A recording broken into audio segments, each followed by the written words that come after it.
Good afternoon, everybody. My name is Maarten Stevens from the Flemish Research Institute for Nature and Forest. Thanks to the organization for inviting me in this temple of sustainability. I'm the coordinator of the first phase of the Regional Ecosystem Assessment for Flanders. There was a report about the state and trend of the ecosystem services in Flanders, and that's what I'm going to talk about in this short talk. Now, a little bit an introduction to Belgian biodiversity policy. So you all know the contours of Belgium. When in the northern part you've got Flanders, that's where I live and work. Then the red part is Wallonia, with the German-speaking Belgians with their own government in the right part. And then in the central part we've got Brussels, the capital of Europe, the capital of Belgium, and the capital of Flanders. And in the center of Brussels we've got Manneken Pis. It's our national statue, and now you see where Guinness is coming from. Perhaps you can't see it, but he's peeing in the glass. That's our natural statue, so you know what Belgians are like. We've got 6 governments, and they all have to cooperate at a national level to report for international treaties and legislations and directives and so on. So the national level creates a strategy. It's not a legislation, but just a strategy, and coordinates the reporting, but the individual regional governments have to create the legislation and the implementation in laws.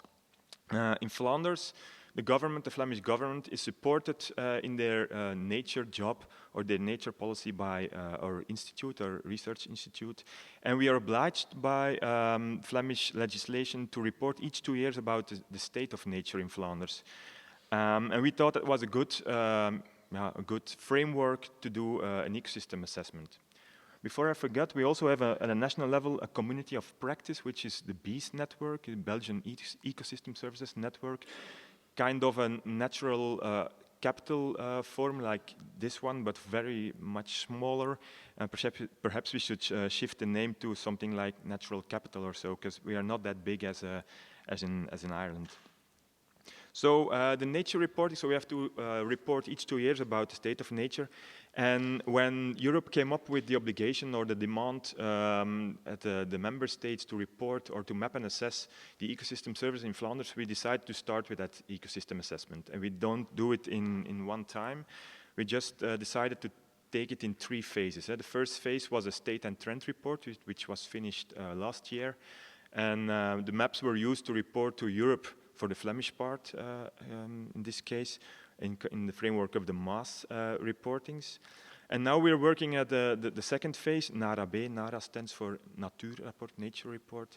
And there we try to put ecosystem services to work. Ecosystem services is quite a theoretical concept, and we felt it had to be a bit more practical and practical in real-time politics.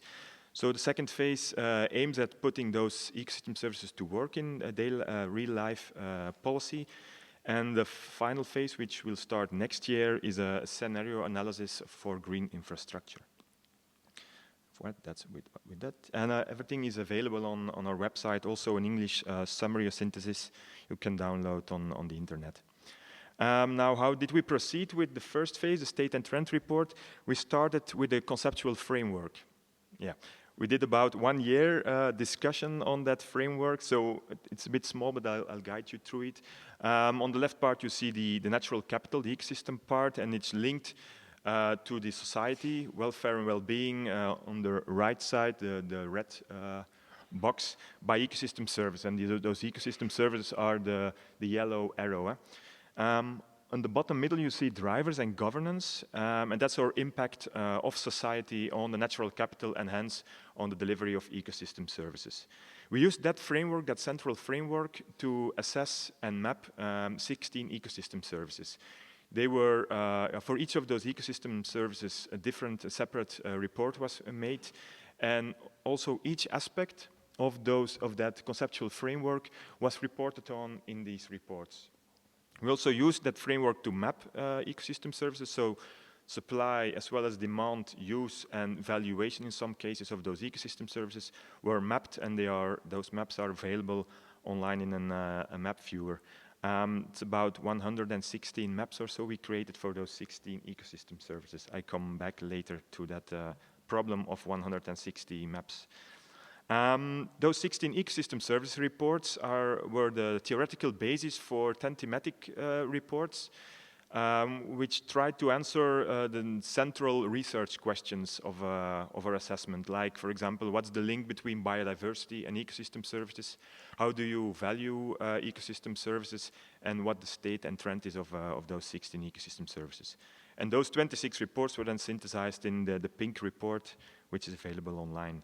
We didn't do it alone, so my team is 7 people, large or small, but we are assisted by 53 authors from scientific institutes, Flemish administration, and civil society.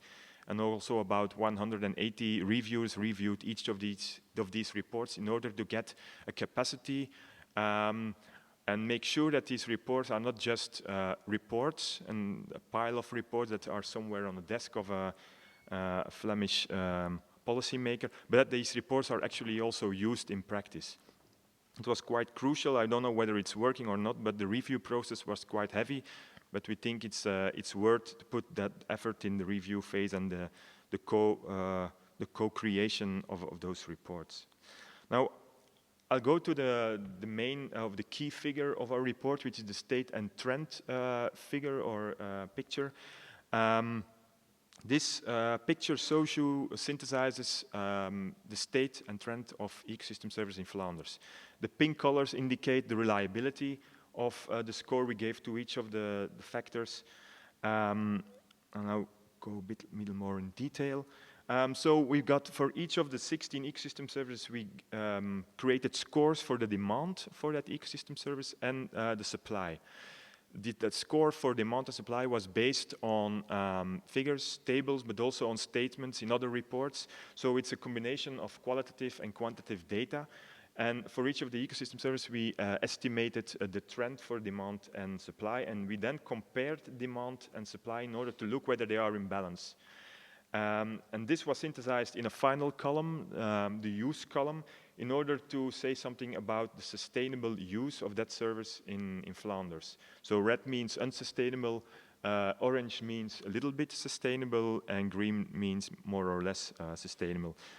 So it was a combination of a synthesis of the relation between demand and supply, but also of the interaction between ecosystem services. So if an ecosystem service had a negative impact on another service, then the use was scored as not sustainable. As you see, only pollination has more or less a green dot, which might look a bit strange, as we all know that pollinators are going down in Europe and the rest of the world. But this was based on the knowledge we had at that moment. There are indications that pollination is also not a very sustainable ecosystem service in Flanders, but for the moment and based on our data, this got a green dot. Now, after the first phase, we started to think can we go from a theoretical concept, which is ecosystem service, to a more practical usable framework or tool for Flemish policy. And we started with 5 projects, which you see here, in order to test the usability of the concept in Flemish policy. First one goes about integrated valuation, in which we look whether the valuation of ecosystem services or the integration of ecosystem services value in policy making will make a difference. So if you account for nature, if you account for nature in your policy making, will it will you come up with a different decision? Then we also looked through the maps we made at regional vision building and spatial planning. We created tools to look whether, if you take a decision, what the impact is on ecosystem services. We're working very heavily on communication. We create a common language about ecosystem services. And we also are looking at ways to implement green infrastructure in Flanders. Very important in that part was that local practitioners asked for no maps of green infrastructure, but they were looking for good examples and front runners to convince them and show that it works in real life. I'll stop with this slide. Some difficulties we encountered, and perhaps also a few of my conclusions, that is, first, the concept is a very complex thing. Ecosystem service is a quite scientific-driven concept. We had more than 100 maps. Some people that are not familiar with ecosystems or ecosystem service are not just using those tools because it's too complex. So you need a bridging organization which translates the knowledge to local practitioners, which help them to use the knowledge in real life. Second thing was that there are a lot of existing integrated frameworks, like the Water Framework Directive, the Natura 2000. We all claim that there are more or less integrated approaches, so it's quite harsh to breach those common frameworks and make them think broader than just their water focus or nature focus. And final problem was that, so my recommendations is that just keep looking for good examples. You have to, if you want that the natural capital thing or the ecosystem services thing is working on the ground, you just need good examples that it's really working. And what's in for the farmer, what's in for the private landowner, does it work? And does it make a difference if you use the concepts? And therefore you need the front runners and the bridging organizations to scale up at a higher level. I had another slide, but I skipped this one. Okay, thanks a lot.